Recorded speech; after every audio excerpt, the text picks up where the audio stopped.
In a matter of 24 hours, Washington managed to take the most advantageous geopolitical hand of the decade and set it completely on fire. If you believe the sudden ceasefire in Lebanon means the world is finally stepping back from the brink, you need to ask yourself a terrifying question. Why is the Strait of Hormuz the indispensable artery for global energy and agricultural lifeblood suddenly reverting to a militarized choke point?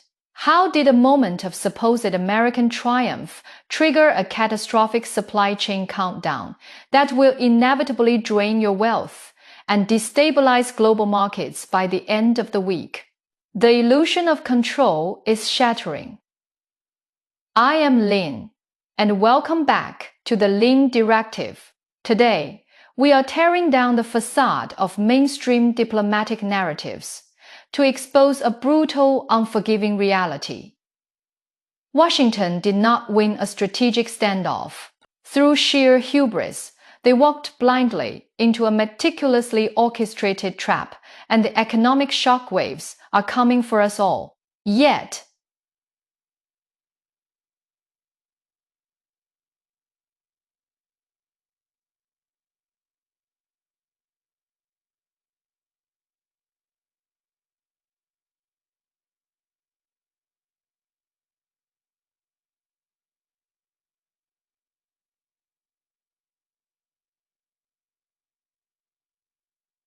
for exactly 47 years, direct, two-phase negotiations between Washington and Tehran have been practically non-existent, continuously shrouded in layers of intermediaries and deep-seated historical mistrusts.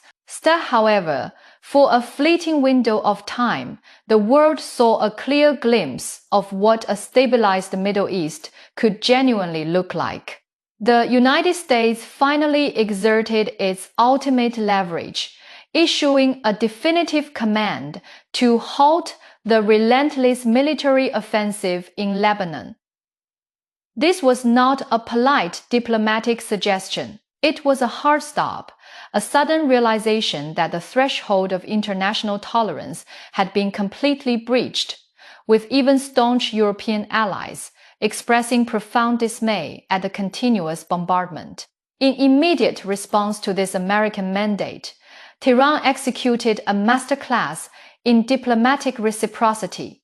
Recognizing the halt of operations against its allies in Lebanon, Iran systematically opened the Strait of Hormuz to international shipping. To truly understand the supreme gravity of this gesture, we must confront the hard, unforgiving data of global trade.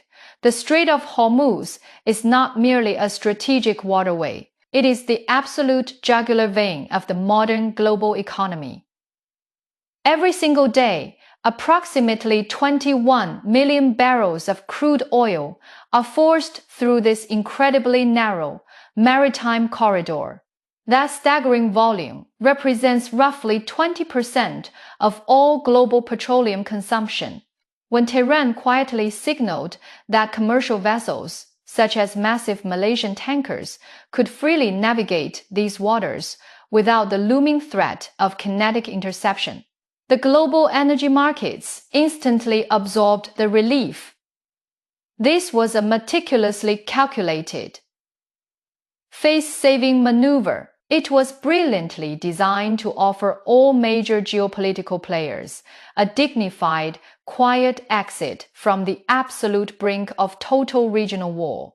The United States secured a vital pause in Lebanon, temporarily silencing its domestic and international critics, while Iran simultaneously protected its regional security architecture and visibly demonstrated its absolute control over the most vital energy artery on Earth. It was a pristine, bloodless exchange of leverage. Iran essentially placed the ultimate decision for regional peace directly into Washington's hands, signaling a profound readiness to transition from military confrontation to pragmatic, mutual de-escalation. But geopolitical stability is an incredibly fragile construct. like a meticulously balanced house of cards, resting directly upon an active tectonic fault line. It requires absolute precision and remarkably steady hands to maintain. Yet, only a single careless tremor of arrogance is needed to bring the entire structure crashing down into the abyss. Washington was handed a golden key to instantly stabilize the global energy market and defuse a catastrophic regional powder keg. The equilibrium was perfectly achieved. The existential stakes were skillfully managed, and the international community finally exhaled. The table was perfectly set for a monumental diplomatic victory, proving that even the most deeply entrenched geopolitical adversaries can find common ground when the sheer survival of the global economy is at stake. The profound silence that briefly fell over the Persian Gulf was a masterpiece of silent diplomacy, a fleeting equilibrium that proved peace is never truly impossible, only carelessly surrendered by those too blind to recognize it. Indeed,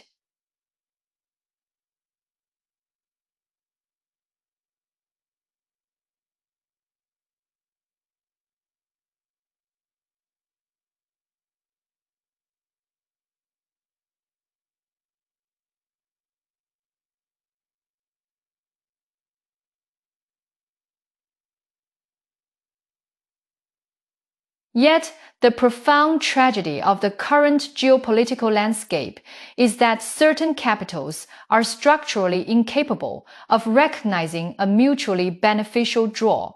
Within the strategic corridors of Washington, the concept of a balanced equilibrium is too often violently rejected and misinterpreted as an adversary's weakness. When Tehran executed its carefully calibrated de-escalation, offering a dignified exit ramp from the precipice of war, the American administration suffered a catastrophic failure of geopolitical comprehension, driven by a relentless, zero-sum mentality that fundamentally demands absolute capitulation. The leadership entirely misread the global room. They viewed the reopening of the crucial maritime corridor not as a sophisticated diplomatic gesture of reciprocity, but as a definitive white flag of complete and utter surrender. The timeline of this strategic collapse is truly staggering in its brevity.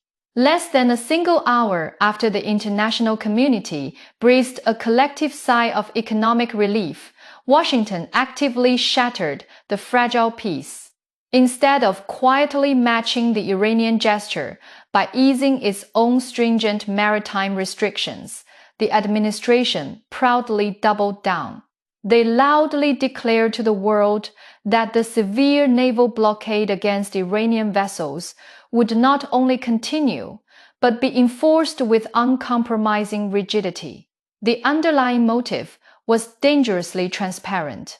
Washington genuinely believed it had finally broken its long-standing adversary, and abruptly sought to leverage this perceived weakness to extract immediate, total concessions regarding highly sensitive nuclear enrichment protocols. They demanded absolute, unconditional victory in a regional theater that only ever rewards profound strategic patience. This public display of hubris triggered an instantaneous, inevitable, and brutal counter-reaction.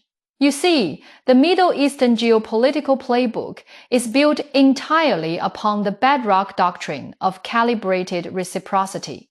If you aggressively strike the extended hand of compromise, the fist that replaces it will be unapologetic. Recognizing the total betrayal of the unspoken equilibrium, the Islamic Revolutionary Guard Corps immediately revoked the transit permissions. The very maritime arteries that had just been cleared for international commerce were slammed firmly shut once again.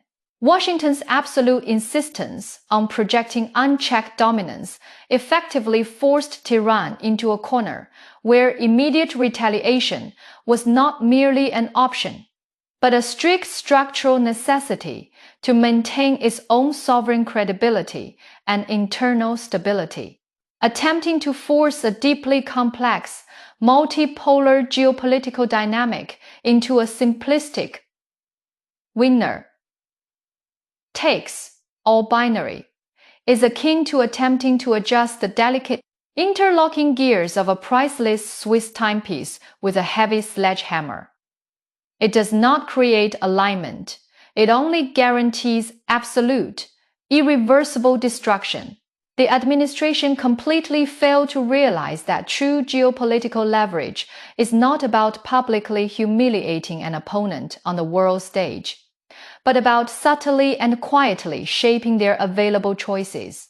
By demanding a theatrical spectacle of submission, Washington essentially handed the remote control of global supply chains directly back to Tehran, leaving the international market completely exposed to the ensuing fallout. The golden window for peace was not stolen by external geopolitical saboteurs. It was actively and carelessly thrown away by an administration deeply intoxicated by the fading illusion of its own unipolar supremacy. True power in this rapidly shifting era is knowing exactly when to stop pressing your advantage, because blinding arrogance on the world stage is always the fastest route to your own checkmate. Furthermore, the illusion of maritime supremacy is often shattered not by a rival armada, but by the brutal mathematics of asymmetric warfare.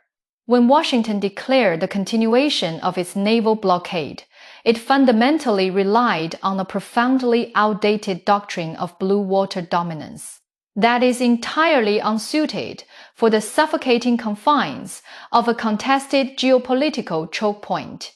The American Protocol for Maritime Interdiction is a painfully bureaucratic and logistically agonizing process. To effectively enforce this blockade, a traditional naval power must first identify a suspect vessel, initiate a physical interception, deploy heavily armed personnel for high-risk boarding operations, and finally, secure a cooperative regional port to legally detain the massive cargo ship. It is an operational nightmare, deploying a fully integrated carrier strike group to project this specific brand of power costs approximately $10 million every single day. Yet, for all this staggering financial expenditure and procedural theater, the actual deterrence factor is shockingly porous. The glaring reality on the waters of the Persian Gulf paints a vastly different picture than the sanitized press briefings in Washington. When the United States announced its strict maritime cordon, international shipping simply calculated the odds and in several documented instances, sailed right through the invisible geopolitical barrier. British maritime intelligence explicitly revealed that while American destroyers managed to deter a handful of smaller, risk-averse vessels, highly significant numbers of commercial ships entirely ignored the warnings and proceeded without incident. More crucially, this theoretical blockade instantly evaporates when confronted by vessels belonging to major global powers. Chinese naval formations and massive commercial tankers routinely transit these exact waters, operating with absolute impunity. The American Naval Command fully understands that initiating a forced boarding protocol against a vessel flagged by a peer geopolitical competitor like China is a catastrophic escalation they simply cannot afford to trigger. Therefore, the American blockade is selectively enforced, an incredibly expensive piece of security theater that only successfully deters those who are already too frightened to challenge it. In stark contrast, Tehran's methodology for enforcing its own maritime closure requires no boarding parties, no international legal justifications, and absolutely no cooperative regional ports. Their doctrine is built upon a terrifying, lethal simplicity, direct kinetic strikes. When the Islamic Revolutionary Guard Corps decides to close the strait, they do not ask for permission or conduct time-consuming naval inspections. They simply unleash firepower. The cost-effectiveness of this strategy is a systemic nightmare for traditional military planners. A coastal anti-ship cruise, missile, or a highly coordinated swarm of loitering munitions costs a fraction of the daily operational budget of a Western-guided missile destroyer. By relying on this asymmetric kinetic threat, Iran entirely bypasses the cumbersome machinery of traditional naval blockades. If a vessel refuses to comply with their strictly designated navigational corridors, it is physically struck. It is a coarse, unrefined, and undeniably brutal tactic. But it generates absolute compliance. We witnessed this harsh reality manifest immediately when Indian commercial vessels attempted to push through the restricted strait, boldly citing prior administrative clearances. The response was not a stern radio warning. It was a physical kinetic impact that severely damaged the vessels and forced an immediate, humiliating retreat, sending absolute shockwaves of panic through diplomatic corps. The extreme asymmetry here is the defining feature of modern geopolitical combat. A multi-billion-dollar naval armada is essentially neutralized by the sheer geographical reality of the narrow strait and the cheap, expendable lethality of coastal missile batteries. Trying to control the most vital economic artery on the planet with the slow, procedural heavy-handedness of a bygone era is like trying to catch a swarm of hornets with a velvet glove. It is a spectacularly expensive way to get stung to death. The undeniable truth of the modern maritime era is that geographical proximity and brutal kinetic simplicity will always surgically dismantle the lumbering, bureaucratic weight of a distant superpower. Consequently, this sheer asymmetry of force is not merely a localized tactical dilemma. It is the primary catalyst for a much broader, relentless countdown, where time itself has fundamentally become the ultimate weapon, and time is currently exclusively on Tehran's side. When we evaluate the grand chessboard of this crisis, we must look beyond the immediate naval maneuvers and examine the brutal macroeconomic clock that is ticking loudly against Washington. How long can a supposedly unipolar empire sustain a war of attrition when its own domestic foundation is visibly fracturing under the immense weight of its geopolitical arrogance? From a strictly military perspective, the American armed forces are currently facing an unprecedented crisis of operational fatigue. The highly touted carrier strike groups, which were originally deployed to project invincible deterrence, are instead functionally paralyzed. Massive vessels have found themselves endlessly loitering in peripheral waters, their commanders entirely unwilling to risk a catastrophic multi-billion-dollar transit through the heavily contested strait. The expeditionary forces deployed to the region have been stationed far beyond their optimal rotation schedules, leading to severe troop exhaustion and critical logistical bottlenecks. Reports of compromised food supplies and rapidly depleting combat rations among forward deployed units reveal a highly sophisticated supply chain that is fundamentally breaking down under the pressure of prolonged deployment. More alarmingly, the sheer rate at which the United States is burning through its advanced guided munitions is entirely unsustainable. The American defense industrial base simply cannot keep pace with this reckless, continuous expenditure. Military analysts project that it could take anywhere from 3 to potentially 30 years to fully replenish the sophisticated missile stockpiles that have been casually exhausted in these prolonged, completely ineffective skirmishes. During this massive vulnerability window, the United States military will be weaker, more overextended, and drastically less capable of responding to genuine global crises than at any point in modern history. We are watching the real-time repetition of a historical quagmire, except this time, the trap is entirely economic, and the casualties are measured in the complete erosion of sovereign leverage. Yet, the true devastation of this strategic miscalculation is unfolding far away from the Middle East, striking directly at the vulnerable core of the American domestic economy. By forcing the closure of the global energy jugular, Washington has inadvertently triggered an economic shockwave that is currently ravaging its own population. We are witnessing a terrifying surge in global crude prices, which instantaneously translates to crippling pain for the middle and working classes. But the crisis extends far beyond simple petroleum. The sudden restriction of the maritime corridor has severely choked off the export of essential chemical fertilizers. Agricultural producers, the very backbone of the nation's political heartland, are now facing a catastrophic spike in farming costs, with nitrogen-based fertilizer prices reportedly surging by over 40% in a matter of weeks. This agricultural crisis virtually guarantees that the upcoming harvest yields will be drastically reduced, inevitably leading to a terrifying explosion in domestic food price.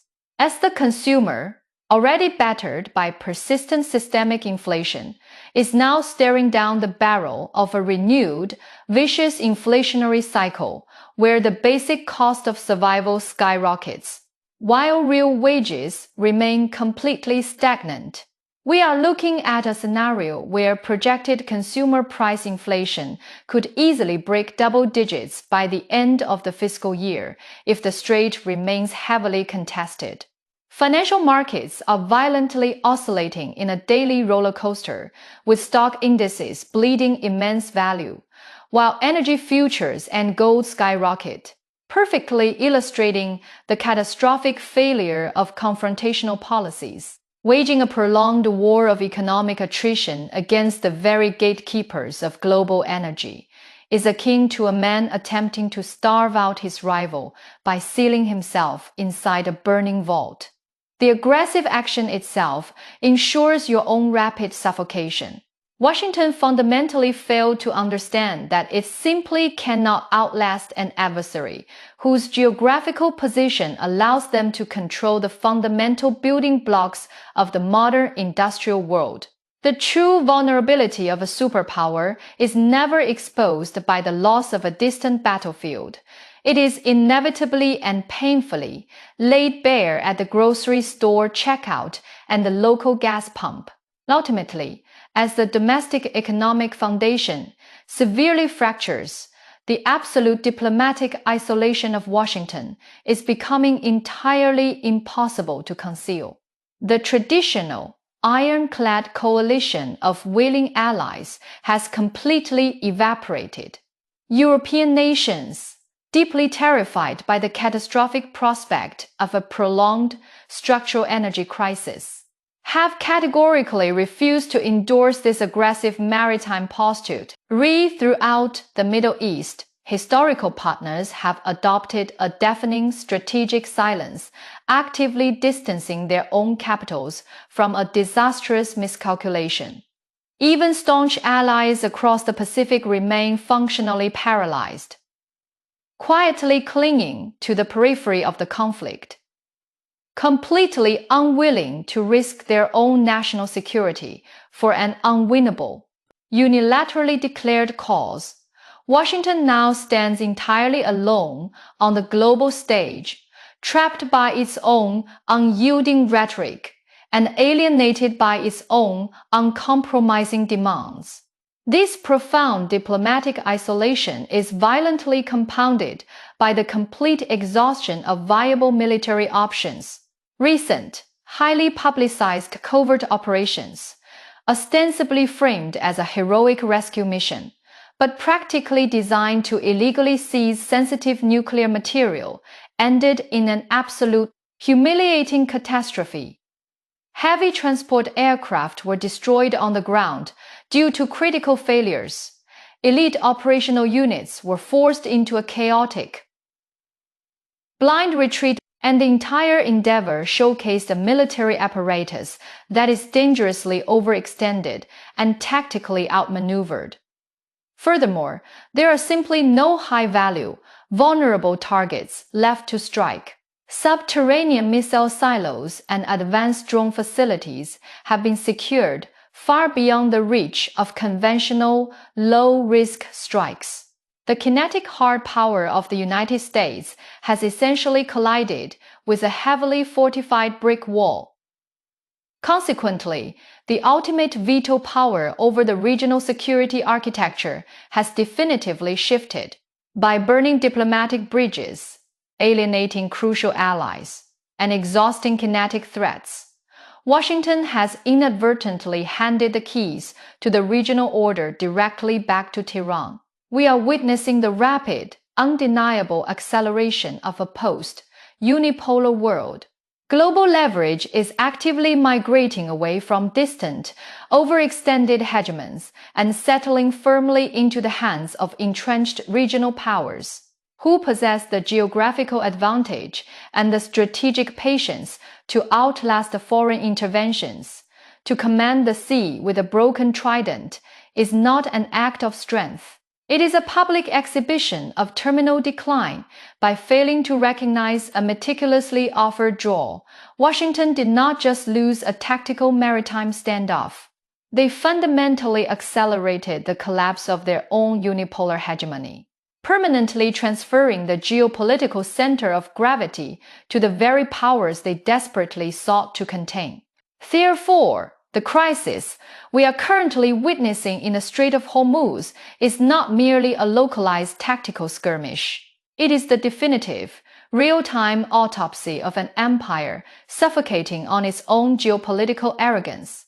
It serves as a stark, unforgiving reminder that overwhelming hard power is completely useless when it is fundamentally decoupled from strategic wisdom. A multi-billion-dollar naval armada cannot outmaneuver the basic immutable laws of geography and economic reality. The bill for this catastrophic miscalculation will not be paid by the politicians in Washington. It will be paid by global markets, agricultural sectors, and everyday citizens for years to come. We are watching the absolute limits of unipolar dominance being drawn in the waters of the Persian Gulf. What are your thoughts on this unprecedented shift in global leverage? Drop your insights and predictions in the comments below. Hit that subscribe button to stay ahead of the shifting global narrative. And until next time, keep your eyes sharply focused on the reality behind the rhetoric.